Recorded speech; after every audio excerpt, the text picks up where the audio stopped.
In the final game of 2017, Newcastle beat Burnley 2-0 thanks to 2 late goals from Dwight Gale and Christian Atsu. At least that's what's happening in my universe. And what followed was the opening of the transfer window and a mini exodus and influx. Atraf Lazar, Carl Darlow and Henri Saivet all left for pastures new, bringing in a total of £6.5 million. Hatem Ben Arfa was finally able to be registered. For £6 million, Marko Grujic was brought in from Liverpool, Mario Pasalic was brought in from Chelsea for £9.25 million, and Serbian goalkeeper Predrag Rajkovic was brought in from Maccabi Tel Aviv for £4.5 million, who will undoubtedly claim the number 1 starting spot. It's been a busy old time these last few hours, but we have a game against Fulham on New Year's Day, and yes, my head is incredibly shiny today. Let's get into it.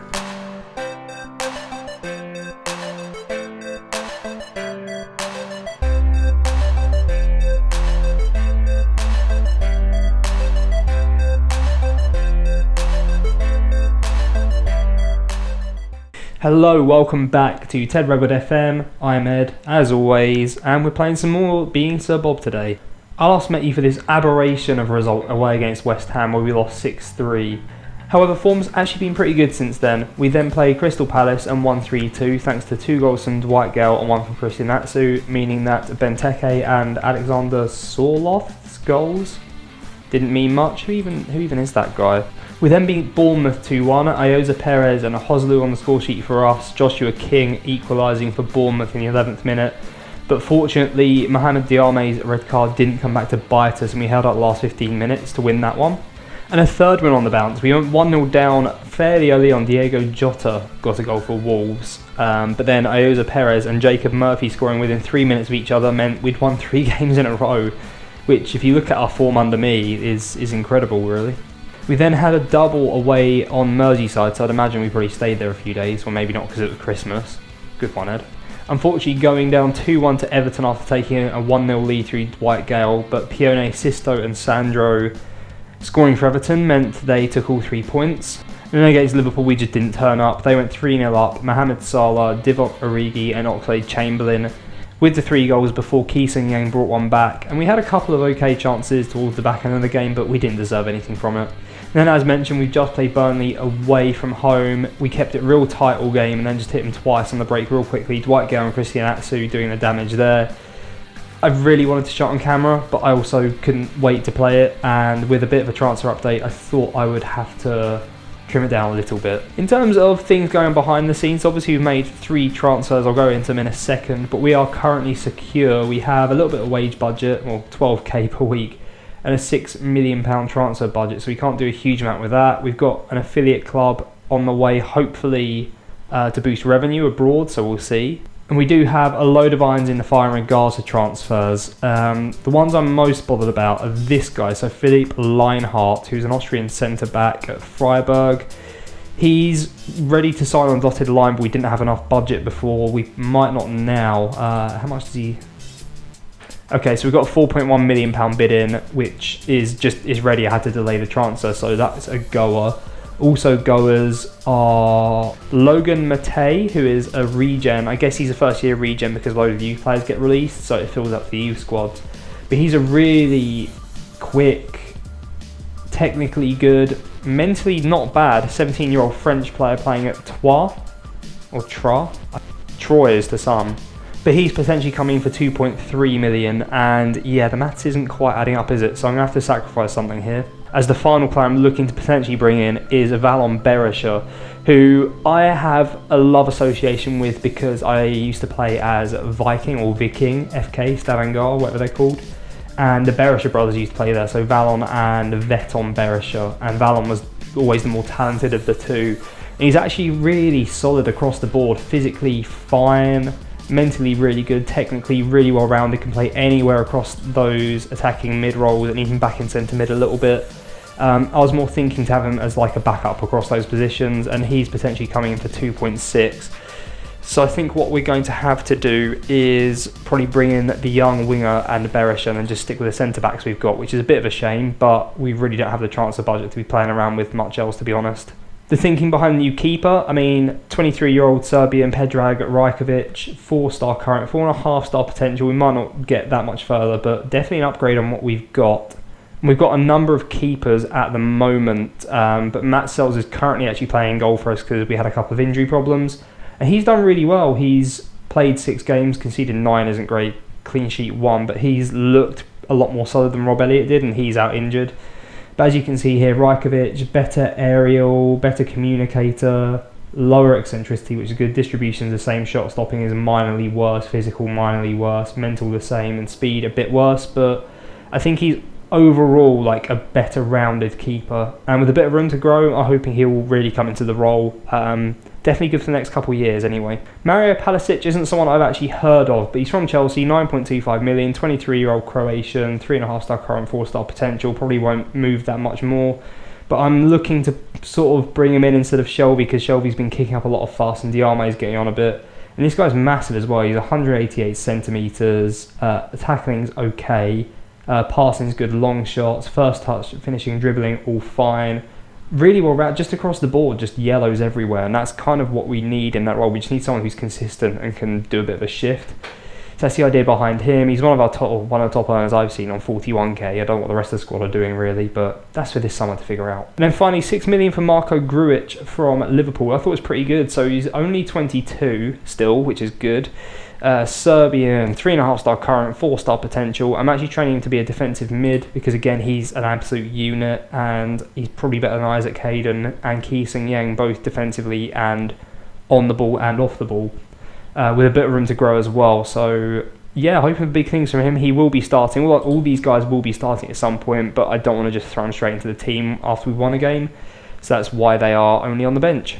Obviously, I wanted fullbacks because my fullbacks really weren't good. I wanted a different defender possibly as well, centre-back, but the budget isn't particularly massive. I know we spent a lot there, but those are good long-term investments. And there aren't fantastic options at fullback or centre-back. So I'm sort of sniffing around a couple of, like Kenneth Amiro at Chelsea, for example, centre-back, but I won't be able to sign off on a pre-contract until the end of May.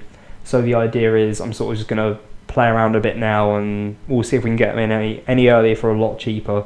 But there's a couple of things going on there, I guess we'll see. Off the starting 11 and subs bench, we are trying to flog on Rob Elliott and Martin Dubravka to bring in some much needed funds, as well as Joselu. But other names down there which you won't have seen so far this season, so Callum Roberts and Daniel Barlaser were on the loan at League 1 clubs, maybe one at League 2. They're fine. They probably won't play too much of a part, if any part, but they were playing at a level below where I thought they should be playing, so I'm going to keep them around the first team. They can act as some decent cover because we don't have the biggest squad ever. But that's enough babbling for now. The team for today: Matt Sells in goal, Yedlin and Garrido at fullbacks, as Paul Dummett is injured and he's out for 7 weeks, so we're having to bring Garrido, which is a bit of a worry. But then Lascelles and Mbemba at centre-back, Ki Sung-Yang and John Joe Shelby in the middle, Richie and Atsu on the wings, and then Gale and Perez up front. In fact, I wasn't quiet at game time, so I brought back Freddie Woodman from loan as well, young goalkeeper, really good potential, so I kind of want him to be our second keeper, so we'll see if we can flog on Matt Sells as well, but he could do with a bit of tutoring, the lad. And in terms of the league, we are currently in 17th place. We were in 16th, but there have been a couple games in play. We're the late game, there you go, we're at 8 o'clock kickoff. So we do have a game in hand, so a win could take us up to, 13th. If we absolutely smash them 12th, that's not going to happen, is it? So in the grand scheme of things, I'd actually say it's been pretty positive. Oh, here we go. I need to give him his favoured squad number. That was part of my promises to him. There you go, 95. How ridiculous. Yeah, things have been going pretty well compared to how they were going. I'm feeling a lot more positive. We seem to have an actual style of play now, which is nice. We seem to be hitting a lot of teams on the break. Although Fulham's team being set out like that doesn't really help. Bettinelli in goal. Sessegnon at fullback, which is interesting. Tim Ream, as if you're back in the Premier League. But Stefan Johansson, Tom Kearney and Rui Font are all familiar names. I fancy our chances. I think we can do this. I'd say we're favourites. And DeAndre Yedlin hates it. Get my words out. I don't know if I cut that or not. But yeah, the playing sort of on the counter as much as I'm playing control, but with our team's pace up top, it does give us the option of just going counter and passing the ball into space, which is quite nice and works really well against Burnley. So yeah, I'm feeling a lot more positive. Highlight is still going on here. Lascelles heads clear, Shelby out to Richie on the right. We're quite deep, but I don't really mind building from there because the more we can drag them out to us, the bigger the gaps in behind. We are playing Perez up front with Gale. Mitrovic is back from injury, but I don't want to split up this partnership while they're doing well. But Atsu knocks it into the box. Richie's at back stick, hits the post. Can someone please put it in? We can't. Oh, that's a huge opportunity. And you can see, well, you'll be able to see in a minute maybe, that there's been a few games recently because... No, oh, you absolute helmet. John Joe Shelby has potentially just played his last game for us, because I'm really not happy about that. I don't know what to do either. I'm just going to put Keating as a deep line playmaker on defend. We're going to stop retaining possession and exploiting the middle. We'll drop off a little bit, go to counter and pass into space and hope that we can take advantage in behind. What I was trying to say is if you look at the conditions of their players, they are struggling real bad, especially on the bench. Grujic is struggling as well for whatever reason, so hopefully we'll take advantage of that, although now I think a draw is a good result when you're down to 10, right? Sessegnon with the throw though to Mavuba. Is that Rio Mavuba? He's a player, right? Yedlin clears it terribly and Fulham go 1-0 up. Thanks, John Joe. Fulham with the corner. Mavuba. I don't know if that was a shot, but it's just hit Rui Font and gone in. And we're 2-0 down at home with half an hour gone. Fantastic. It's almost as if John Joe Shelby was listening to me say that I'm trying to not get rid of him, but rely on him less. And he's made it so I literally cannot rely on him. I'm real peeved. I'm real angry with him. So we're going 2-0 down at the break, still dominating possession, but just doing nothing for it. We sort of need to invite them on a bit more whilst not conceding more goals. Ridiculously, I'm still retaining possession, so that's off, and we'll see what we can do from here. I guess during Sir Bob's time, well, maybe not Sir Bob's time, it's probably a bit after it, the Kieran Dyer Lee Bowyer fight, stuff like that. We've had a number of interesting characters down at down at St James's Park over the years.